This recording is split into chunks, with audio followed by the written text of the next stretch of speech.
V dnešní epizodě se podíváme na 6 akcí, které se vyplatí koupit teď v červnu. Ale než se do toho pustíme, pojďme se podívat, co se aktuálně děje na trhu. Index S&P 500 vypadá za posledních 5 dní velmi silně. Mnoho společností a odvětví je v zelených číslech. Máme také čerstvé zprávy od Jamieho Dimona, generálního ředitele banky JP Morgan. Ten se domnívá, že je jen otázkou času, kdy americký dluhopisový trh praskne. Podle něj je pod extrémním tlakem kvůli rostoucímu dluhu a vyzývá Donalda Trumpa, aby tuto situaci okamžitě začal řešit. Dokonce jde tak daleko, že tvrdí, že největší hrozbou pro Ameriku není Čína, ale sama Amerika. Člověk by si myslel, že před pár týdny jsme měli skvělé zprávy, když se USA a Čína dohodly na 90-denní pauze ve vzájemných clech, které byly absurdně vysoké, aby se pokusili dojít k nějaké dohodě. Zdá se ale, že tomu tak však není. Včera Donald Trump na Twitteru napsal, že před 2 týdny byla Čína ve vážném ekonomickém nebezpečí. Podle něj velmi vysoká cla, která jsem zavedl, prakticky znemožnila Číně obchodovat na americkém trhu, který je zdaleka číslo 1 na světě. Dále tvrdí, v podstatě jsme s Čínou přestali úplně obchodovat a to pro ně bylo zničující. Mnoho továren se zavřelo a panovaly tam mírně řečeno občanské nepokoje. Viděl jsem, co se děje a nelíbilo se mi to. Ani pro ně, ani pro nás. Proto jsem s Čínou rychle uzavřel dohodu, abych je zachránil před tím, což jsem považoval za velmi špatnou situaci a nechtěl jsem, aby se to stalo. Trump pokračuje, že díky této dohodě se vše rychle stabilizovalo a Čína se vrátila k běžnému podnikání. Přičemž si veškeré zásluhy připisuje sám a říká, že všichni byli šťastní. To je ta dobrá zpráva. Pak ale dodává, špatná zpráva je, že Čína, možná pro někoho nepřekvapivě, nás zcela porušila dohodu. Tolik k tomu, že jsem byl pan hodný. Stručně řečeno, jednání zjevně nejdou podle plánu. Ze článku ve Financial Times vidíme, že rozhovory uvízly na mrtvém bodě, a to 2 týdny po dosažení dohody. První akcí, kterou tu dnes mám, je United Health. Za poslední rok klesla o 38%, od začátku roku o 40%. Jen za poslední měsíc ztratila čtvrtinu své celkové tržní kapitalizace. A za posledních 10 let stále, i když poměrně mírně, překonává S&P 500, vzrostla o 159%. Aktuálně se obchoduje blízko svému 52 týdennímu minimu a dvojité doporučení k nákupu od Seeking Alpha i Wall Street. A vidíme dvojitý signál silného podhodnocení. Forward PE ratio se pohybuje na úrovni 12,9, nejen pod 5letým průměrem, ale také jedno z nejnižších, které bylo akcionářům nabídnuto v daném období. A to samé platí pro dividendový výnos 2,8%, což je jedno z nejvyšších, co kdy nabídli. Pokud jde o zisky, očekávají růst pouze v jednom z následujících 4 čtvrtletí se 75% úspěšností. Nedávno minuli svůj nejnovější odhad o 9 centů. Přesto se obchodují na základě čísel z prosince 2026 s forward PE ratio 1,3. Růst nevypadá dobře, dostává známku F. A pokud jde o zisk na akci 7,1%, co když srovnáme se sektorem, sektor očekává trochu rychlejší tempo. A jejich vlastní 5letý průměr je ještě rychlejší na 13,3%. Ziskovost vypadá dobře s hodnocením A+, hrubá marže 22%, sektor se však pohybuje mnohem výše na 60%. Nicméně jedna oblast, ve které vynikají, je jejich čistý zisk 5,4%, když vezmeme v úvahu, že celý sektor naopak spaluje hotovost. A hotovost, kterou generují z provozu, je velmi velká, 28,5 miliardy dolarů, vzhledem k tomu, že sektor, jak jsem už řekl, spaluje hotovost ve výši 2 milionů dolarů. Vnitřní hodnotu vidím na 440 dolarech. Bezpečnostní marži zde vidíme na 30%. Wall Street sám vidí cílovou cenu na 382 dolarech, což je 26% nárůst. Jaký je váš názor na United Health? Nakupujete nebo už ji držíte? Dále se přesuneme do ropného průmyslu a podíváme se na Chevron Corporation. Za poslední rok klesla o 14%, od začátku roku o zhruba 6% a za posledních 10 let vzrostla pouze o 35%. A vidíme, že stejně jako většina ropných společností se dnes obchoduje blízko svému 52 týdennímu minimu. Nicméně, jak Seeking Alpha, tak Wall Street považují tuto společnost za koupitelnou. Pokud jde o forward PE ratio, vidíme, že se pohybuje nad 5letým průměrem 17,7 oproti 12,2. Na základě toho je to signál přehodnocení ale pak získáme signál podhodnocení u dividendového výnosu, který sedí na 5%, což je nad průměrem 4,2. V pozitivním duchu vidíme, že letos zvýšili svou dividendu o 5%. A vidíme, že za posledních 5 let to bylo 6,5% a za posledních 10 let alespoň v souladu s inflací.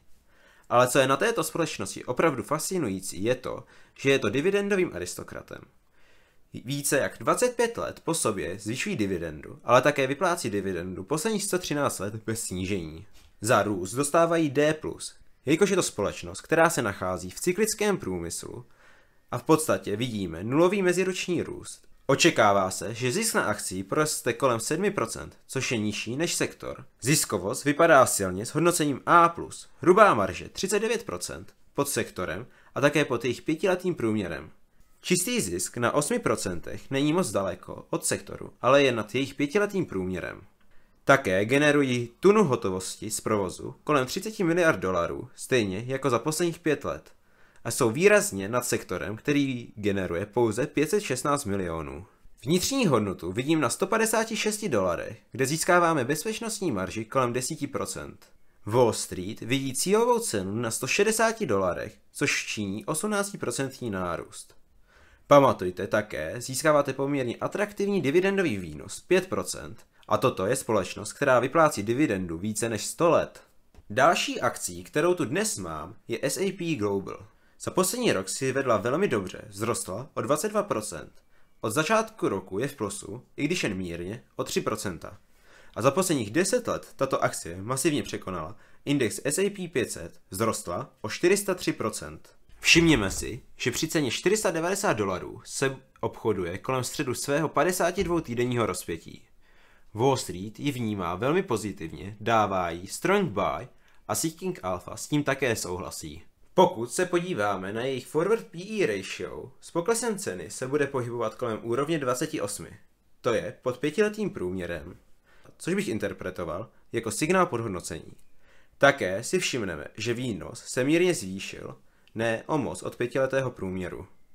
Také vidíme, že jejich zisky jsou zelené napříč všemi segmenty, což je něco, co rád vidím. To signalizuje, že v příštích 4 čtvrtletích očekávají růst zisku na akcii. Mají také 100% úspěšnost, ve 4 ze 4 případů překonali očekávání. Obchodují se na základě čísel z prosince 2026 s forward PE ratio kolem 27. Jejich růst je také hodnocen B-. Meziroční tržby vzrostly o 13% a výhledově o zhruba 9%, což je výrazně nad průměrem sektoru, který se pohybuje v polovině jednociferných čísel. I když jejich tržby rostou o něco pomaleji než v posledních 5 letech, očekává se, že zisk na akcii poroste v příštích 3 až 5 letech o 13%, což je výrazně nad průměrem sektoru, ale zhruba v souladu s jejich vlastní historií. Ziskovost vypadá silně s hodnocením A. Hrubá marže je 70%, což je výrazně nad průměrem sektoru a zhruba v souladu s jejich historickými hodnotami. Čistý zisk je 27%, opět nad průměrem sektoru.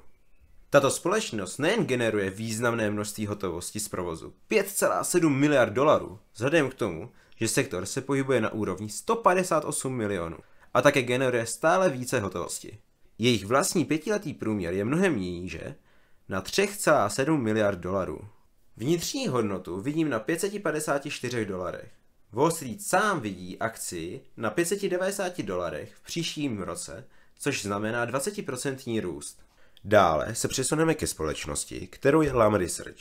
Za poslední rok klesla o 12%, od začátku roku však vzrostla ve stejné výši také o 12%, čímž překonala S&P 500. Na základě 10letého horizontu také překonala S&P 500, a to o 868%. Obchoduje se v dolní části svého 52 týdenního rozpětí a získává dvojité doporučení k nákupu od Seeking Alpha i Wall Street. Také si všimneme, že forward PE ratio i dividendový výnos se příliš neliší od jejich 5letého průměru. To by samo o sobě pouze na základě tohoto modelu byl rozumný signál ocenění. Jak zde vidíme, očekáváme růst ve 3 z následujících 4 čtvrtletí, přičemž následující 2 mají být dvojciferné.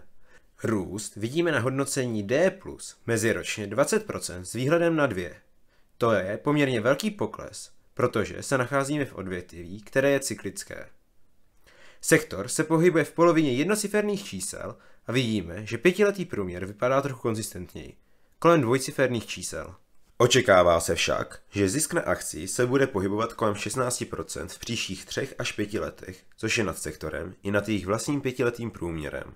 Ziskovost je na A+, hrubá marže 48%, mírně pod sektorem, ale nad jejich historickými hodnotami. A čistý zisk 27,2%, výrazně nad sektorem a také nad jejich historickými hodnotami. Vnitřní hodnota dosahuje $95, což je průměr mých 4 modelů. Vzhledem k aktuální ceně na $80 získáváme bezpečnostní marži 10% při $85. Dnes ale vidíme již 15%. Wall Street sám také vidí 15% potenciál růstu v příštím roce s cílovou cenou kolem $92. Lam Research je důležitou společností ve světě polovodičů. Tak co, budete ji nakupovat nebo už ji držíte? Dejte mi vědět dole v komentářích. Další společnost, kterou tu mám, je také z odvětví polovodičů. A je to Applied Materials. Za poslední rok klesla o 28%, od začátku roku o 4%. Ale za posledních 10 let masivně překonala S&P 500, vzrostla o 678%. Obchoduje se blízko svému 52 týdennímu minimu a vidíme dvojité doporučení k nákupu od Seeking Alpha i Wall Street. Všimněme si, že Forward PE ratio se pohybuje pod jejich 5letým průměrem. Dividendový výnos je také nad historickým průměrem, což nám zde dává dvojitý signál podhodnocení. Zisky nevypadají příliš špatně, přičemž ve 3 z následujících 4 čtvrtletí se očekává růst se 100% historickou úspěšností. Obchodují se na základě čísel z října 2026 s Forward PE ratio 15,5. Jejich růst není největší s hodnocením D, ale opět není to společnost, která se obchoduje za extrémně vysokou valuaci. Všimněme si zde poklesu o 3% meziročně a plochého vývoje do budoucna. Sektor není skvělý, ale stále je v nízkých jednociferných hodnotách. A stejně tak jejich vlastní 5letý průměr ukazuje, že to není společnost s masivním růstem každý rok. Co se týče zisku na akcii, očekává se, že poroste jen o 6%, a to je místo, kde je hodnocení opravdu staženo dolů, vzhledem k tomu, že sektor je na 14 a jejich vlastní 5letý průměr sedí na 13. Ziskovost dostává známku A+. Hrubá marže 48%, mírně pod sektorem, ale ve skutečnosti mírně nad jejich 5letým průměrem. Čistý zisk 24%, výrazně nad sektorem, který sedí na 4, v souladu s jejich vlastní historií. A hotovost generující z provozu $7,5 miliardy, výrazně nad jejich vlastními historickými hodnotami.